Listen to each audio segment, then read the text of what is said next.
में मेरी टीम संयुक्त रूप से उमानगर में मौजूद है। यह भारतीय जनता पार्टी की सरकार कहती है कि सबका साथ सबका विकास। इसी क्रम में मैं लेफ्टिनेंट कमलदेव सिंह के आवास पे पहुंचा हूं और ये रिटायर्ड है और इनकी कुछ समस्याएं हैं। इन्होंने कई बार शासन को अवगत कराया, बताया, चिट्ठी लिखा, यहाँ तक मंत्रालय तक भी खबर किया, लेकिन शासन अपनी आंख बंद किए हुए है। महोदय, आप बताएं कि क्या दिक्कत है। जिला सैनिक पुनर्वास कल्याण केंद्र में जो रिटायर्ड कर्मी हैं उनको किन किन परेशानियों का सामना करना पड़ रहा है। नमस्कार। नमस्कार, मैं लेफ्टिनेंट रिटायर्ड कमलदेव सिंह, पूर्वांचल पूर्व सैनिक एसोसिएशन का अध्यक्ष हूँ। यहाँ हमारे जो ज़िले में लगभग 8000 हमारे सैनिक हैं और उनकी कई समस्याएं हैं जिनके लिए हम लोग समय समय पर शासन को अवगत कराते रहे हैं। सबसे बड़ी पहली समस्या हमारी थी कि जो हमारी पॉलीक्लिनिक है देवरिया में ECHS का, उसके लिए ज़मीन के लिए हम 2005 से ही प्रयासरत हैं, लेकिन 20 सालों में भी अभी तक हमें जिला प्रशासन के द्वारा ज़मीन उपलब्ध नहीं कराया गया है। कई बार शासन को चिट्ठी लिखा गया, कई बार मीटिंग्स में हर जगह से जहाँ जहाँ मिला वो उसके बारे में बताया गया कि हमें इसी पॉलीक्लिनिक के लिए हमको ज़मीन की ज़रूरत है। वर्तमान में जो चल रहा है वो एक अधिकारी के आवास में है और उससे क्योंकि जगह कम है इसलिए बहुत सारी सुविधाएं जो हमारे सैनिकों को मिलना चाहिए, जगह की कमी की वजह से वो नहीं मिल पा रही जी। दूसरा समस्या कैंटीन की है। हम लोग काफ़ी दिनों से कैंटीन के लिए प्रयासरत हैं कि यहाँ पे जो है कैंटीन खुल जाए जिससे कि लोगों को गोरखपुर न जाना पड़े।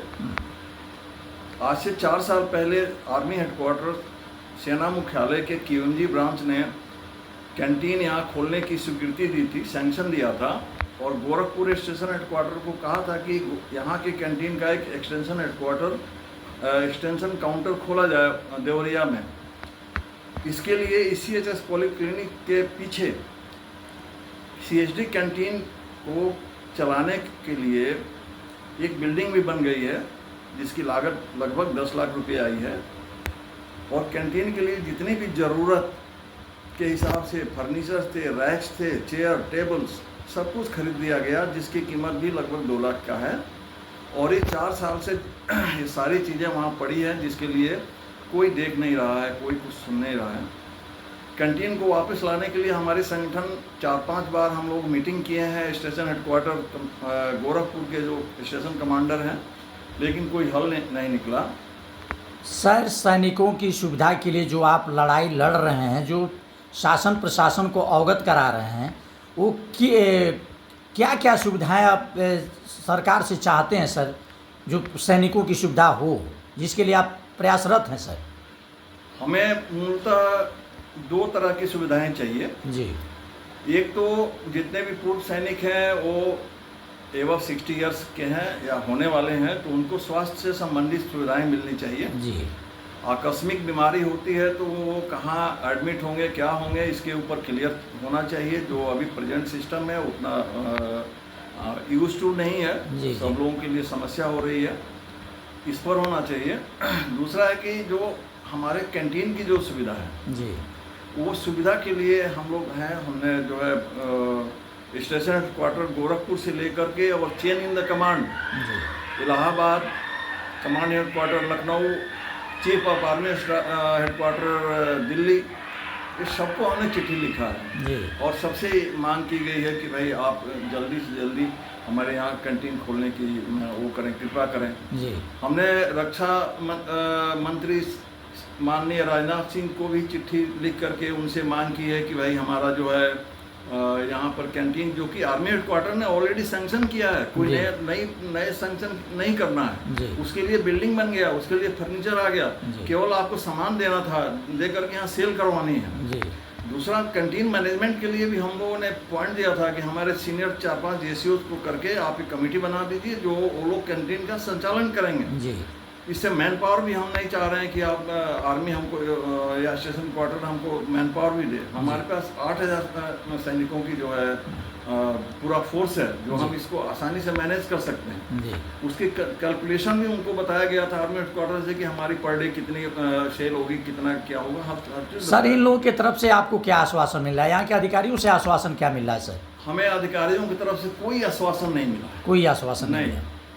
न तो आज तक किसी ने हमारे किसी भी चिट्ठी का जवाब तक नहीं दिया। जी, आप अभी कृषि मंत्री सूर्य प्रताप शाही जी का वर्णन कर रहे थे सर कि आपने उनको भी अवगत कराया है, वो भी कुछ पहल किए हैं सर, उसके बाद भी अनदेखी हो रही है। 2018 में हम उनसे मिले थे, उन्होंने एक व्यक्तिगत चिट्ठी लिखा था मुख्यमंत्री जी को जी कि जमीन दिलाया जाए। जी और मैं बता करके मुझे खुशी है कि शाही जी के प्रयत्न से जमीन लगभग मिल चुकी थी, जी लेकिन हमारे ECHS के अधिकारी जो है उस जमीन को नहीं ले पाए। जी अब क्यों नहीं ले पाए हमें अवगत नहीं कराया गया, जी। लेकिन जमीन मिल गई थी जी। और मौके पर जमीन मिली थी, बिल्कुल बस स्टैंड के सामने थी, जी जो हमारे सैनिकों के लिए बहुत जरूरी था। जी क्योंकि अगर कहीं और जाएंगे, 3 वहीं पर है, मेडिकल वहीं पर है, कैंटीन भी अगर वहीं पर हो जाती है जी तो सबको सुविधा हो जाएगा। एक आदमी अगर आता है अपने इलाज के लिए तो दवा भी खरीदेगा अपना, और दवा भी लेगा और कैंटीन से सामान भी लेगा। जी। कोई जिला सैनिक अधिकारी से कोई मदद है तो वो भी एक ही विजिट में कर लेगा। सर, यहाँ के नेता और अधिकारी कहा करते हैं, हम लोग भी बड़ा गर्व करते हैं कि हम लोग देवरिया जनपद में,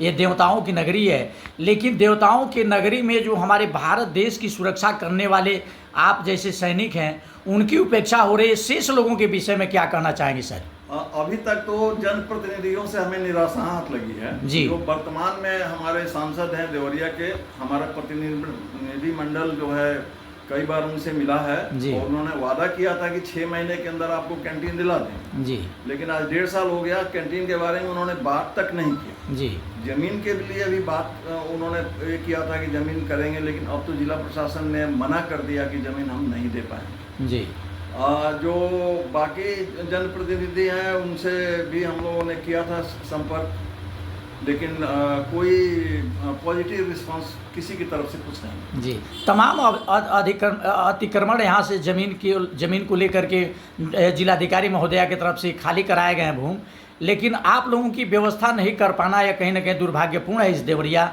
और आप लोगों के लिए। सर, आगे माननीय मुख्यमंत्री जी से क्या कहना चाहेंगे? मैं तो इतना कहूँगा कि जो देवरिया हमारी एक सैनिक बंधु की मीटिंग होती है जी उसमें आज तक जिलाधिकारी उस मीटिंग में आई नहीं है। जी उनके लिए हम लोगों ने लिखित में प्रार्थना पत्र भी दिया जी कि महोदय एक बार आकर के हमारे बीच में हमारे सैनिकों का मनोबल बढ़ाइए, जी लेकिन उन्होंने आज तक नहीं आया। जी ADM स्तर का कोई आता है वो पूरा डिसीजन नहीं दे पाता, जी, जी। अपना ऐसे ही है। जी। उसमें हमारे सैनिकों का जो है इंटरेस्ट घटता जा रहा है। जी पहले 200-250 सैनिक आते थे, जी। अब मुश्किल से 20-25 आते हैं, हाँ क्योंकि जिलाधिकारी हमको महत्व नहीं देती हैं। जी जी तो जब महत्व नहीं देती हैं, समस्याओं का उतना निराकरण नहीं हुआ, तो कोई आने में कोई मान लीजिए कि मेहरौना से कोई आ रहा है, कोई बनकटा से आ रहा है, कोई जी। बटनी से आ रहा है, जी अगर उससे जिलाधिकारी नहीं मिलना चाहती हैं उस मीटिंग में, जबकि जी। मीटिंग जिलाधिकारी की अध्यक्षता में ही शासन का आदेश है। जी दूसरा, मैं मुख्यमंत्री जी का धन्यवाद है कि हमने जब भी उनके अप्रोच किया है उनकी तरफ से पॉजिटिव रिस्पांस मिला है, जी लेकिन जो लोकल स्तर पर कार्यान्वयन होना चाहिए था उस जी। चीज़ का, जी। वो यहाँ नहीं हुआ। माननीय मुख्यमंत्री जी के बातों का भी कहीं ना कहीं अवहेलना हो रही है यहाँ सर, संभवतः हो रही है ना सर? आप सैनिकों के एक तरह से कह लिया जाए लीडर हैं, उनके सुख दुख के लिए आप भागीदारी बनते जा रहे हैं सर।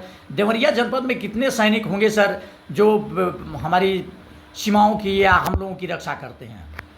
ये पता होगा सर आपको? हाँ, अंदाजन यहाँ पर 8,000 हमारे रिटायर्ड सैनिक हैं। जी जी और उनके जो परिवार भी, एक परिवार में 4 आदमी कर लीजिए तो कोई 32,000 की संख्या हमारी है। इतने लोगों की उपेक्षाएं हो रही हैं सर। हाँ। जी। दूसरा है कि देखिए यहाँ पे हम जैसे हम चाहते हैं जी हम चाहते हैं जिला प्रशासन में अपना योगदान करें, इतना हमारे पास ट्रेंड वर्कफोर्स है सर। जी जी ऐसा नहीं है कि हम ट्रेंड है। सामाजिकता के तरह से सामाजिक सेवा करना चाहते हैं सर। हाँ, जी, हाँ। बहुत अच्छी बात है तो सर। हम चाहते हैं, जी लेकिन इसके लिए चिट्ठियां भी दी गई हैं, लिखित में अनुरोध भी किया गया है, जी लेकिन हमको कोई किसी ने वो नहीं किया, बताया नहीं। मैं अपने चैनल के माध्यम से जिला प्रशासन से मांग करता हूं कि जिला सैनिक कल्याण में जो भी कमियां हैं अपने स्तर पर उसका जांच किया जाए और इन लोगों को पूर्ण रूप से सारी सुविधाएं दी जाए। खास करके मैं अपने चैनल के माध्यम से यह अवगत कराने का प्रयास करूंगा कि हम देशवासी जिन सैनिकों के बल पे आज ऐशो आराम करते हैं, चाहे वो गरीब से लेकर के बड़ा व्यक्ति क्यों न हो, आज हमारे देवरिया जनपद में वे सैनिक जो इस देश की सुरक्षा करते हैं, इस देश की रक्षा करते हैं, इस भारत की रक्षा करते हैं, आज वे उपेक्षित हैं। कहीं न कहीं यह हमारे जनपद देवरिया के लिए एक बहुत बड़े शर्म की बात है। अपने चैनल के माध्यम से माननीय मुख्यमंत्री जी से यह मांग करना चाहेंगे कि महोदय त्वरित इन लोगों का निर्णायक कदम आपके द्वारा उठाया जाए, चूँकि यहाँ का जो प्रशासन है वह प्रशासन कहीं न कहीं लापरवाही की तरफ जा रहा है। इसलिए पुनः मैं अपने चैनल के माध्यम से माननीय मुख्यमंत्री जी से यही प्रयास करूंगा कि महोदय इनके सैनिकों की पीड़ा सुनी जाए और तत्काल प्रभाव से देवरिया जनपद में ये जो सैनिक अपनी बात बता गए इनका त्वरित निस्तारण कराया जाए। जय हिंद, जय भारत।